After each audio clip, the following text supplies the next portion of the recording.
Rifa di sini? Boleh aku bertanya, adakah Rifa di sini? Rifa, bisa kita ke itu Rifa? Kalau enggak di sini kita minta H2H aja nih. Aku penasaran sama Rifa. Rifa, kemarin suaramu tuh pelan sekali. Aku masih mau bahas itu. Suaramu pelan sekali. Aku nggak bisa dengar. Kita lagi ya Rifa. Please come inside here. Come inside here. Rifa, kamu tidak bisa menjawab pertanyaan saya. Kemarin saya tanya, Mesias mana yang memberikan hidup yang kekal? Mesias mana yang bisa memberikan hidup yang kekal? Mesias yang seperti apa? Karena kalau menurut kamu kan Mesias itu kan artinya hanyalah orang yang diurapi. Cuma begitu saja, nggak ada pengaruh, nggak ada apa-apa. Tetapi di dalam ayat-ayat kami mengatakan bahwa Mesias itu dia pemberi hidup yang kekal. Mesias buat Yesus itu di dalam Yohanes 20 ayat 31 kan. Tetapi semua yang tercantum di sini telah dicatat supaya kamu percaya bahwa Yesuslah Mesias, Anak Allah, dan supaya kamu oleh imanmu memperoleh hidup dalam namanya. Jadi di dalam Mesias itu kami memperoleh hidup. Hidup itu, Rifa, mau tak kasih tahu Rifa, hidup itu keselamatan masuk sorga, oke? Dan kami harus beriman kepada Dia, kepada Yesus itu, Anak Allah itu, Mesias itu. Lalu kamu kan nggak bisa jawab. Ini kamu nggak bisa jawab. Saya masih mau kejar kamu yang ini. Kamu tidak bisa menjawab pernyataan saya yang ini. Bagaimana seorang Mesias yang kamu bilang cuma diurapi itu memberikan hidup yang kekal dan kami harus beriman kepadanya. Sama Pak Andi belakangan dah, pokoknya saya mau sama perempuan dulu nih. Kalau nggak si Eka, mana Eka? Eka mana Eka? Kalau nggak Eka, Rifa nih. Aduh, enakan sama perempuan nih, sama Pak Andi mah gitu-gitu doang. Rifa. Nah ini Rifa nih. Rifa, I'm waiting for you. Where are you? If you can come here, just come here and talk to me, please, Rifa. We talk about the yesterday problem, the yesterday material. Yesterday we haven't finished yet. Buti dari tadi saya tungguin kemana aja. Ini saya mau mandi. Buti selalu aja mau ngajak debat. Ini pas saya mau bersihkan katekisasi saya. Aduh. Setiap saya mau mandi, mau menghempaskan diri di dalam kamar mandi, mau bersukaria di dalam kemandian, Buti datang buat debat, buat nanya. Apa kita atur schedule deh, Buti. Ini saya mau menuju kamar mandi nih, ke dalam pemandian ini. Mau menghempaskan diri di dalam kemandian yang sangat meriahkan diri gitu loh, bersukacita di dalam pemandian. Sehingga timbullah sesuatu yang akan membuat saya menjadi bersukacita di dalam kemandian. Nah, gimana tuh? Ya udah, itu dulu, Bu, ditangguhkan dulu. Ibu jawab saya nih, saya penasaran. Itu yang Yohanes 20 ayat 31. Kenapa Ibu mengatakan kalau Mesias itu kan cuma orang yang diurapi? Kenapa kalau orang yang diurapi di dalam kitab kami itu, pemahaman orang Yahudi itu yang diurapi itu memberikan hidup yang kekal dan kita harus beriman kepadanya sesuai dengan Yohanes 20 ayat 31. Ibu nggak bisa jawab ayat ini. Saya kejar, Bu. Saya nggak mau Ibu bilang Mesias itu cuma diurapi. Nggak bisa, Bu. Saya kejar Ibu. Saya kejar sampai ke ujung dunia. Rifa, itu loh, jawab saya Yohanes 20 ayat 31 tuh. Kenapa Mesias itu memberikan hidup yang kekal kalau dia cuma Mesias biasa yang diurapi doang, yang dibalur-balurin minyak gitu. Lalu kenapa kita harus beriman kepada Mesias itu? Karena kenapa Mesias itu disebut anak Allah? Kenapa anak Allah itu memberikan hidup yang kekal? Itu loh, Bu. Bisa jawabnya, kita dudukkan dulu pemahaman dalam artian memberikan kehidupan yang kekal itu seperti apa. Satu, yang kedua, Bu Uti harus ingat lagi apa-apa yang aku sampaikan, apa-apa yang aku lakukan, penghakimanku adik itu bukan berasal dari aku, melainkan dari Bapa. Nah, dari situ aja udah kena Bu Uti, udah jelas apapun yang terjadi, apapun yang dilakukan Yesus, apapun yang ditawarkan dia hanya sebagai jalan, bukan tujuan. Artinya bukan dari dia, artinya yang memberikan kehidupan kekal bukan Yesus, melainkan siapa? Bapa yang di surga. Gitu aja nggak paham. Aduh, mau mandi, mau menghilangkan acem, aduh, malah ditanya ini. Kan saya jawabkan, jadinya saya jawab deh. Makanya kalau kita baca Alkitab itu ya harus jelas sesuai dengan pengakuan Yesus. Kan begini nih, oke, saya pahami ya. Mesias ini memberikan kehidupan yang kekal, oke. Kemudian mari kita dengarkan pengakuan si Mesias ini.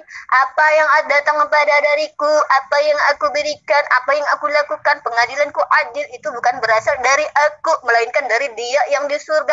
Artinya, apabila Dia menawarkan kehidupan yang kekal, berarti bukan bukan dari dia, melainkan dari Bapa yang di surga. Tapi Rifa, apakah kau melupakan fakta ketika Yesus mengatakan Yohanes 10 ayat 18, Yesus mengatakan seperti ini. Yesus berkata seperti ini, dan aku memberikan hidup yang kekal kepada mereka, dan mereka pasti tidak akan binasa sampai selama-lamanya, dan seorang pun tidak dapat merebut mereka dari tanganku. Oke? Bapakku yang memberikan mereka kepadaku lebih besar daripada siapapun, dan seorang pun tidak dapat merebut mereka dari tangan Bapa. Oke? Aku dan Bapa adalah satu. Nah, bagaimana kau menjawabnya, Ibu? Dikatakan di situ, aku dan Bapa adalah satu. Walaupun Yesus mengatakan bahwa dia adalah anak yang bergantung kepada Bapanya, tetapi anak itu berasal daripada Bapa, oke? Yesus mengatakan, aku keluar dan datang daripada Bapa, oke? Lalu Yesus mengatakan, aku dan Bapa adalah satu. Lalu Yesus mengatakan, akulah dia Bapa. Bagaimana pertanyaan Ibu? Bagaimana, Bu? Bagaimana pernyataan Ibu? Oh, tidak bisa, Ibu, tidak bisa. Ibu melupakan perkataan saya. Ibu pura-pura tidak tahu apa yang aku perkatakan kepadamu, Ibu Rifa. Ibu Rifa tuh pura-pura lupa pernyataan. Tadi itu di Yohanes 10 ayat berapa ya? Ayat 28, Yohanes 10 ayat 28, Yesus mengatakan, walaupun dia mengatakan, Bapakku yang memberikan itu kepadaku lebih besar daripada siapapun, tetapi Yesus mengatakan, aku dan Bapa adalah satu. Ini aku kejar daripada dirimu, Ibu. Sebelum kau masuk kamar mandi, kau datang, katakanlah kepada diriku dulu, perkatakanlah kepada diriku, apa pendapat Ibu mengenai pernyataan Yesus yang mengatakan, aku dan Bapa adalah satu. Oh, Ibu cantik, tolonglah, Bu, tolong, Bu. Aku butuh pertanggungjawabanmu, Bu. Yang pertama yang harus kita pahami adalah siapa Yesus. Yesus sudah katakan bahwa apa yang dia lakukan bukan berasal dari dia. Oke, duduk permasalahannya. Oke. Yang kedua, siapakah mereka? Nah, mereka ini ternyata adalah mereka yang Yesus diutus kepadanya, yaitu Bani Israel. Kemudian, kenapa Bani Israel tidak bisa kekal nanti apabila tidak melalui Yesus? Karena Yesus adalah Al-Masih yang dijanjikan pada mereka. Ingat kembali dengan kata Yesus. Halo, kita sekarang siapa yang harus kita percaya? Bu Uti apa Yesus? Tentu dong Yesus. Kata Yesus begini, aku diutus untuk domba-domba yang hilang dari kalangan Bani Israel. Nah, artinya mereka itu adalah Bani Israel. Kemudian Tuhan yang ngasih itu, jika ada yang diberikan kepada Yesus, otomatis ada yang memberikan. Yang memberikan itu siapa? Nah, lebih tinggi dari Yesus, tidak setara. Jadi kita harus memahami 3 poin ini. Yang pertama, siapakah Yesus? Kedua, siapakah mereka? Yang ketiga, siapakah yang di atas atau Bapa? Saya mau mandi nih beneran Bu Uti, tanya mulu, saya jawab deh. Bu Uti, aku dan Bapa satu itu bukan satu kesatuan. Karena apa? Yang pertama, Yesus jelas di bumi, Bapa jelas di surga. Itu udah bukan satu. Yang kedua, ketika dia naik di surga ada yang bersaksi bahwa melihatnya duduk di samping kanan Bapa, bukan duduk berpangkuan. Itu Ibu Uti harus paham dulu semuanya. Jadi ketika Bu Uti bertanya, tolong dipahami dulu kalimat-kalimat per kalimat dan objek yang ada di dalam ayat itu. Kemudian, ya, memang Yesus datang dari Bapa. Karena kita semua datang dari Tuhan. Kalau nggak datang, yang menciptakan Bu Uti siapa? Nah, jadi Bu Uti, sebelum kemandian saya yang ingin bersukacita di dalam kemandian ini terhalang-halangi terus, saya udah jawab. Yang pertama, memang Al-Masih itu adalah yang dijanjikan untuk menjanjikan kehidupan yang kekal kepada Bani Israel. Kemudian, yang jelas Al-Masih ada yang mengutus.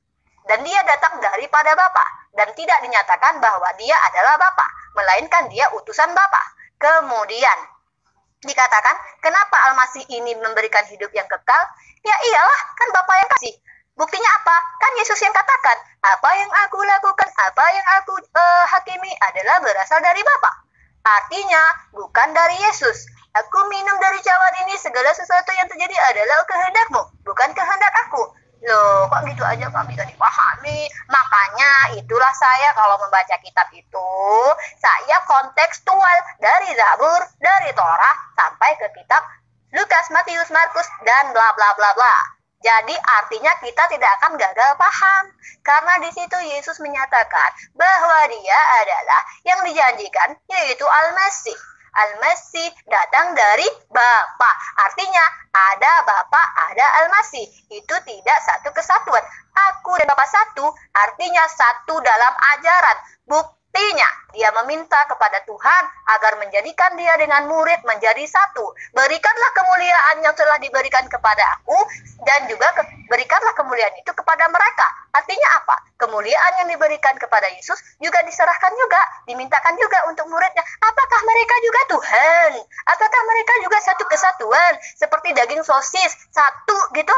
Enggak dong ya, pasti Anda sudah paham. Ngawur, kamu kepedean, di kau itu sok kepedean. Yesus mengatakan bahwa dia itu diutus hanya untuk bangsa Israel, tetapi ingat, bukan cuma ngomong seperti itu. Di dalam Yohanes 10, sekali lagi, kita balik lagi, Yohanes 10 ini betul-betul jargon ayat yang luar biasa hebatnya, yang mematahkan semua perkataan-perkataan orang-orang muslim yang menyangkal bahwa Yesus itu adalah Tuhan. Rifa nih, tak kasih tahu nih ya, tak kasih tahu nih, dengarkan, duduk, simak baik-baik. Yesus mengatakan seperti ini, akulah gembala yang baik memberikan nyawaku bagi domba-dombaku. Sedangkan seorang upahan yang bukan gembala dan yang bukan pemilik domba itu sendiri, ketika melihat serigala datang meninggalkan domba-domba itu lalu lari, sehingga serigala itu menerkam dan mencerai-beraikan domba-domba itu. Ia lari karena ia seorang upahan, tidak memperhatikan domba-domba itu. Akulah yang gembala yang baik dan aku mengenal domba-dombaku dan domba-dombaku mengenal aku, sama seperti Bapa mengenal aku dan aku mengenal Bapa. Aku memberikan nyawaku bagi domba-dombaku. Oke. Yesus memberikan nyawanya bagi domba-dombanya. Nah, satu lagi, ada lagi padaku domba-domba lain yang bukan dari kandang ini. Domba-domba itu harus kutuntun juga, dan mereka akan mendengarkan suaraku, dan mereka akan menjadi satu kawanan dengan satu gembala. Wah, ya. Sorry. Pernyataanmu yang mengatakan bahwa Yesus hanya diutus untuk domba Israel tidak berlaku. Wah, kumprang. Jatuh ya. Oh, maaf, Yesus mengatakan akulah jalan dan kebenaran dan hidup, bukan cuma untuk bangsa Israel ya, sekali lagi ya, bukan cuma bangsa Israel. Karena Yesus mengatakan bahwa ada lagi domba-domba lain di luar daripada kandang ini yang harus aku turun juga, dan mereka akan menjadi satu kawanan gembala. Ini udah patah ya Bu Rifa ya. Lalu keselamatan, Yesus mengatakan akulah jalan dan kebenaran dan hidup, tak seorang pun sampai kepada Bapa jika tidak melalui aku. Itu berlaku untuk domba-domba yang lain, oke? Berlaku untuk domba-domba yang lain, dan Yesus mengatakan akulah jalan, bukannya petunjuk jalan, bukannya pengarah jalan, bukannya alat untuk ke jalan, bukan apa-apa Bu, tetapi Yesus mengatakan akulah jalan. Dialah itu juru selamat itu, pemberi keselamatan itu. Yesus mengatakan akulah jalan dan kebenaran dan hidup. Yohanes 14 itu kan, Yesus mengatakan akulah jalan dan kebenaran dan hidup, tak seorang pun sampai kepada Bapa jika tidak melalui aku. Hidup itu artinya pemberi hidup yang kekal Bu. Hidup yang kekal itu artinya masuk surga Bu, bukan umur panjang. Gampang sekali Bu Rifa menjawab pertanyaan Bapak Bu Rifa ini. Bu Rifa mengatakan Yesus dan Bapa itu satu, bukan satu beneran. Oh maaf, itu satu beneran loh, satu beneran. Karena apa? Di dalam Yohanes 14 dikatakan Bu Rifa, Yohanes 14 dikatakan bahwa ketika Yesus itu diminta oleh Filipus nih ya, di dalam ayat yang ke-8 ya, Yesus diminta oleh Filipus untuk menunjukkan di mana Bapa itu. Lalu kata Yesus nih, kata Filipus, Tuhan tunjukkanlah Bapa itu kepada kami, itu sudah cukup bagi kami. Kata Yesus kepadanya, telah sekian lama aku bersama-sama kamu Filipus, namun engkau tidak mengenal aku. Barang siapa telah melihat aku, ia telah melihat Bapa. Bagaimana kamu katakan? Kamu berkata, tunjukkanlah Bapa itu kepada kami. Tidak percayakah engkau bahwa aku di dalam Bapa dan Bapa di dalam aku? Apa yang aku katakan kepadamu tidak aku katakan dari diriku sendiri, tetapi Bapa yang diam di dalam aku, dialah yang melakukan pekerjaannya. Oh sorry, ini adalah jawaban atas semua keraguan Ibu Rifa. Rifa yang ragu, yang mengatakan bahwa Yesus dan Bapa itu tidak satu. Oh maaf, Yesus sudah memberikan klarifikasinya di sini. Yesus memberikan klarifikasinya di sini bahwa dia dia bersatu dengan Bapa itu adalah soal kemanusiaannya yang manusia dan Bapa yang rohnya. Tubuh dan roh itu menjadi satu oknum, yaitu Allah Bapa. Sebagai manusia, Yesus mengatakan, aku tidak bisa melakukan apa-apa. Tetapi sebagai Allah Bapa, Yesus mengatakan Bapa itu, apa yang aku lakukan ini bukan aku lakukan dari diriku sendiri, melainkan Bapa yang diam di dalam diriku. Sebagai manusia, Yesus juga mengatakan, sebagai Tuhan Yesus mengatakan, dan aku memberikan hidup yang kekal kepada mereka, dan mereka pasti tidak akan binasa sampai selama-lamanya. Jadi yang dimaksud Bapa itu, Dek, yang dimaksud Bapa itu ada diam di dalam diri Yesus, diam di dalam diri Yesus, tidak jauh-jauh dari diri Yesus, bukan merupakan oknum yang lain. Itulah sebabnya Yesus mengatakan, aku dan Bapa adalah satu. Ingat ya, Tuhan kami itu roh, bukan zat seperti Tuhanmu, oke? Ingat, Tuhan kami itu roh, bukan zat seperti Tuhanmu. Oleh sebab itu, Tuhan yang roh itu adalah rohnya Yesus, menjadi satu pribadi, satu oknum, satu kuasa ilahi yang diam di dalam diri Yesus, oke? Melihat duduk di sebelah Yesus duduk di sebelah kanan Allah Bapa itu, Ibu Rifa, artinya Yesus berkuasa berkuasa dalam pemerintahan Allah Bapa. Yesus duduk di sebelah kanan Allah Bapa itu dalam posisinya sebagai anak dan sebagai Bapa, tetapi hakikatnya itu adalah satu, Dek. Makanya itu dikatakan dia duduk di sebelah kanan Allah Bapa. Duduk itu artinya memerintah berkuasa. Benteng itu sudah diduduki itu. Jadi benteng itu sudah dikuasai oleh musuh. Jepang menduduki wilayah Indonesia, jadi Jepang itu berkuasa di wilayah Indonesia, dan Yesus duduk di sebelah kanan Allah Bapa. Jadi Yesus berkuasa dalam pemerintahan kekuasaan Allah Bapa. Itu loh maksudnya, Dek. Begini Bu Uti ya, Bu Uti bilang aku nyungsep, apaan nyungsep? Coba ayat itu dibaca lagi itu. Jadi gini, Yesus itu diturunkan untuk Bani Israel, untuk domba-domba yang sesat dari kalangan Bani Israel. Tapi Bu Uti, jika ada domba yang jika ada serigala yang Yesus tidak diturunkan untuk dia, misal contoh nih orang Romawi atau siapa aja lah gitu, ingin menjadi domba dan patuh dan ikut ajaran Yesus, ya Yesus ya terimalah. Jadi terimalah, nggak mungkin ditolak. Tetapi masalahnya sekarang begini, Yesus tidak kehendaki untuk bertaubat seperti ayat yang saya kasih tahu kemarin. Sebagai kenapa Yesus suka berperumpamaan kalau bersabda? Karena dia yang sendiri yang bilang, kepadamu telah dikatakan dengan jelas tentang kerajaan surga, tapi kepada yang lain hanya sekedar untuk perumpamaan saja. Agar apa? Agar mereka yang mendengar walaupun melihat tidak akan bertaubat dan tidak diberi pengampunan. Artinya apa? Yesus itu nggak peduli sama orang di luar Bani Israel seperti Romawi penyembah pagan itu. Yesus nggak peduli. Orang Farisi itu Yesus nggak peduli, karena memang dia bukan untuk itu diturunkan. Artinya bukan seluruh alam. Tapi apabila ada domba itu apabila ada serigala itu yang ingin menjadi domba, ya silakan masuk ke pintu Yesus, diterima Yesus gitu loh. Nah, masalahnya satu hal yang Bu Uti harus paham, itu ada ayat kan di mana apabila ada yang masuk melalui celah-celah atau memanjat ke dalam pagar, itu disebut pencuri. Maksudnya ngerti nggak?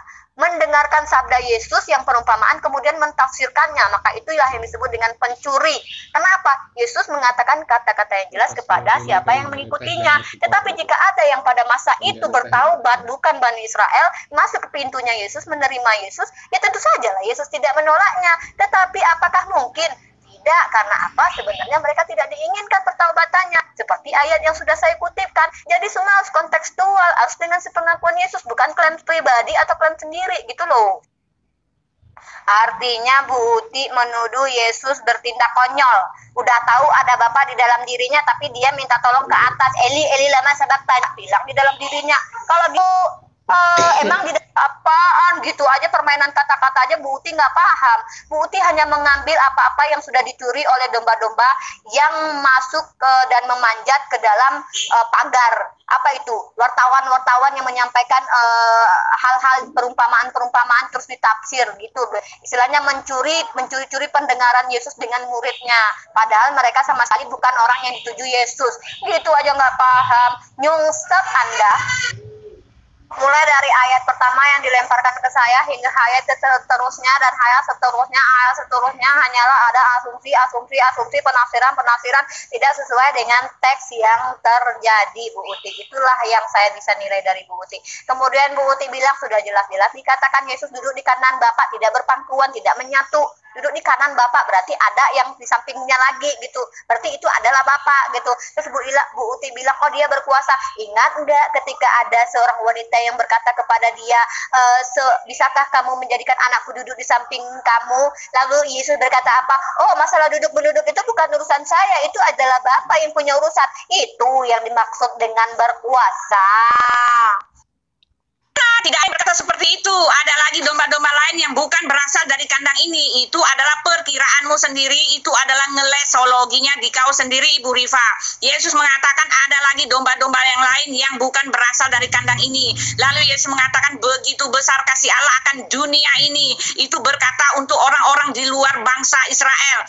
Itu untuk orang-orang di luar kawanan bangsa Israel. Itu aja sudah mematahkan pernyataan Ibu Rifa. Sekali lagi ya, itu sudah mematahkan dalil dari Ibu Rifa yang mengatakan bahwa Yesus itu hanya diutus dari bangsa Israel. Lalu yang saya mengatakan bahwa Yesus itu Allah itu diam di dalam diri Yesus. Lalu ketika Yesus memanggil Eloi Eloi lama sabatani, itu dia bukan memanggil Allah yang di luar dirinya.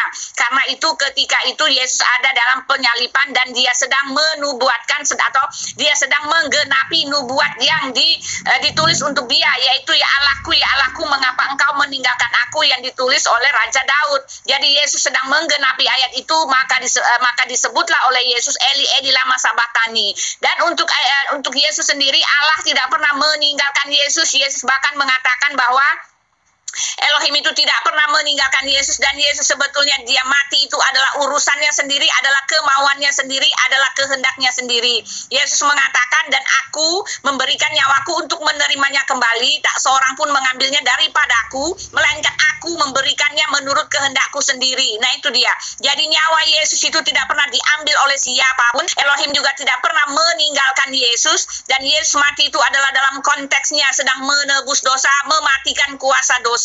Dalam hal ini pun saja Ibu sudah jeblok, ablok. Apaan? Orang lagi digantung di kayu salib, menggenapi dan menirukan kata-kata, ya jelas-jelas dia minta tolong lah, Eli Eli lama sabatani gitu. Dia lagi disiksa kok, orang dia juga nggak redo sebenarnya disalib kok. Makanya dia bilang si Yudas pengkhianat. Kalau dia memang sebetulnya adalah diredo dan rela itu ikhlas dikorbankan, pasti dia berterima kasih kepada si Yudas karena sudah melancarkan rencananya Bapak. Tetapi tahukah Bu Uti, ternyata itu rencana bukan Bapak yang punya, melainkan iblis yang merasuk ke dalam Yudas buat perencanaan kepada Raja Romawi untuk memberikan Yesus kepadanya supaya Yesus di tiang salib ditelanjang nih, kemudian dipaku. Nah, dari mana itu? Coba, logis gak Anda? Ya udah, aku mau mandi, Bu Uti tolong, aku mau mandi dulu. Kalau memang mau dialog nanti kita tentukan waktu. Oke, aku mau mandi, nanti kita dialog.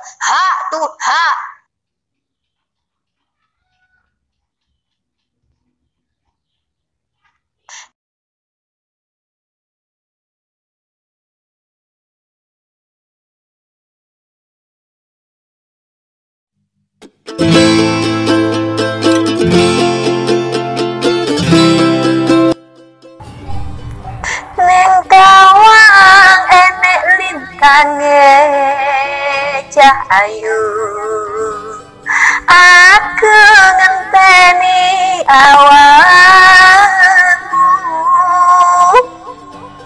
ning kawang enek lintange cahayu aku ngenteni awakmu ning kawang enek lintange cahayu aku ngenteni awakmu.